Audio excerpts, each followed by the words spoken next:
paano nalalaman kung ang kotse mo ay naka-align?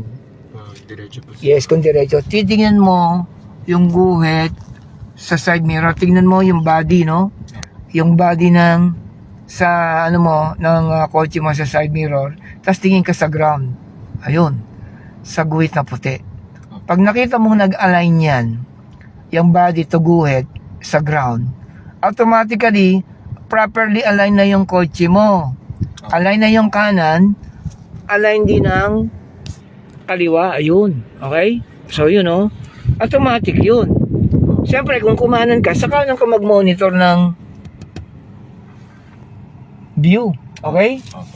So, paano ba tinitingnan yung side mirror? Mabilis tumakbo, forward or reverse? Paano ba tinitingnan? Every second. Kasi pag nag-miss ka ng pagtingin dyan, lalo na kung nasa expressway ka na, tumitingin ka every 10 seconds, delay ka na sa kanan kung kaliwa ka tumitingin. Dapat, check to the right, 1 second, check to the left, 1 second, and then sa rear. O, yun ang pagtingin ng view ng side mirrors. Hindi pwedeng nadidelay yung tingin mo, lalo't mabilis ka. Take note, in a split of a second, tanda mo sa highway, late ka na. Kung sasabihin mo nga every 5 minutes. So yan, align na ha.